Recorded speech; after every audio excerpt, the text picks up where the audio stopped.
नमस्कार दोस्तों, जय श्री राम। कैसे हैं आप सब।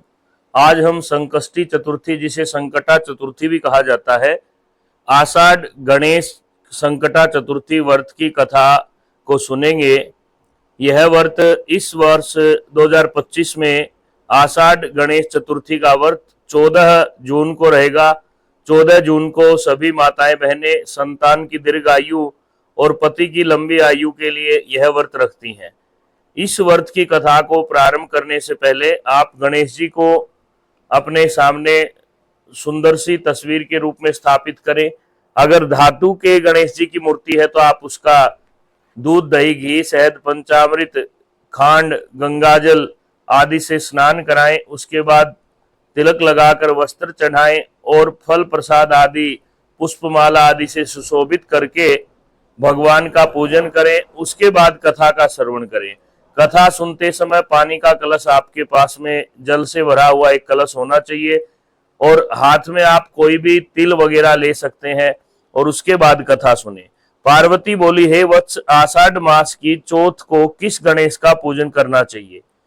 गणेश जी कहते हैं, माता, आपकी कृपा से मेरे अनेकों नाम है। आषाढ़ कृष्ण पक्ष चतुर्थी व्रत के दिन लंबोदर नामक गणेश का विधि पूर्वक पूजन करना चाहिए। लंबोदर रूप क्रोधासुर राक्षस को मारने के लिए गणेश जी ने धारण किया था। उन्होंने लंबो उदर अर्थात बड़े पेट के स्वरूप का रूप धारण किया था।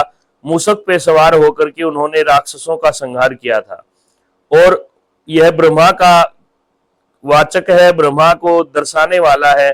जिस प्रकार ब्रह्मा जी सृष्टि का पालन करते हैं, वैसे ही लंबोदर नामक गणेश जी ने क्रोध नामक, जो क्रोधासुर नामक राक्षस था, उसका अंत किया था। भगवान कहते हैं, पूर्व काल में महिष्मती नगरी में महीजित नाम का धर्म प्रायण राजा था।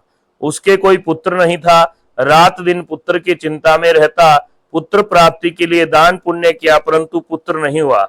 राजा ने अपने राज्य के सभी सभासदों, प्रजाजनों, ब्राह्मणों को बुलाया और पूछा, हे विद्वज्जनों, आप सभी को मेरा प्रणाम। मैं पूरे धर्म के साथ प्रजा का पालन करता हूँ, देवताओं ब्राह्मणों की पूजा करता हूँ, गऊ की सेवा करता हूँ और बहुत ही धैर्य के साथ, न्याय के साथ राज कर रहा हूँ, परंतु मेरे संतान नहीं है। इसका क्या कारण है। सभी सभासद, सभी ब्राह्मण, विद्वज्जन आपस में वार्तालाप करने लगे और उन्होंने कहा, हे राजन, आपको संतान अवश्य होगी, परंतु हम सबको लोमस ऋषि की शरण में जाना होगा। हे राजन, भक्ति से संकटों के विनाशक भगवान लोमस ऋषि के चरणों में जाकर हम प्रणाम करेंगे, वही इससे संबंधित कोई उपाय बतलाएंगे। ऐसा सुनकर के राजा ने गैरवे वस्त्र धारण किए, अर्थात राजसी वस्त्रों का त्याग किया और पैदल चल करके ही वन के अंदर लोमस ऋषि का जो आश्रम था, वहां पर ब्राह्मणों और प्रजाजनों के साथ जाकर लोमस ऋषि को प्रणाम किया। अनेक प्रकार के फल, प्रसाद, नारियल, मिठाई आदि चढ़ा करके भगवान लोमस ऋषि को प्रणाम करके कहने लगे, हे भगवान, हमारे राजा की कोई पुत्र नहीं है। कृपया करके कोई आप ऐसा उपाय कहें जिसके करने से हमारे राज्य में राजकुमार जन्म लेवे। ऐसा सुनकर लोमस ऋषि कहने लगे, हे ब्राह्मणों, आपने जगत कल्याण का प्रश्न किया है।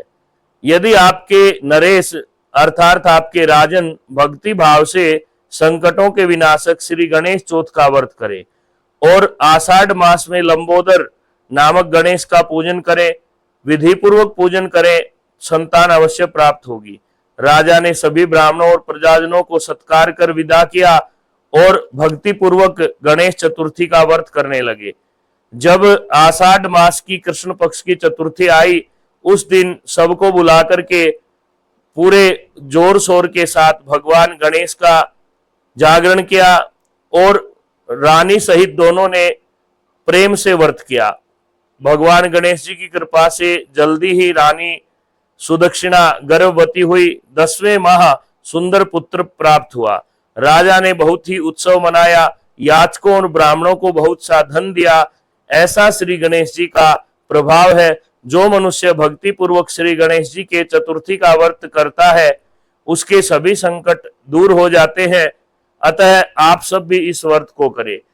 इस प्रकार से संकटा चतुर्थी आषाढ़ मास कृष्ण पक्ष के व्रत की कथा संपन्न होती है। जो इस कथा को कहता या सुनता है उसके घर में सुंदर पुत्र की प्राप्ति होती है, उनके पति पुत्र की लंबी आयु होती है। और इस दिन चंद्रमा का उदय रात्रि में 10:10 पर होगा। उसके बाद चंद्रमा को अर्घ्य देवे और प्रेम के साथ भगवान को किसी कोयले की या गऊ के गोबर के उपले की अग्नि तैयार करके उस पर भोग लगावे। उसके बाद खीर आदि का भोजन ग्रहण करें। इस प्रकार से विधि पूर्वक आप संकटा चतुर्थी का व्रत करें, निश्चय ही आपकी सभी मनोकामनाएं पूर्ण होंगी। जो कोई इस व्रत को करता है वह अपार धन वैभव संपदा को भी प्राप्त करता है। गणेश जी महाराज की जय हो।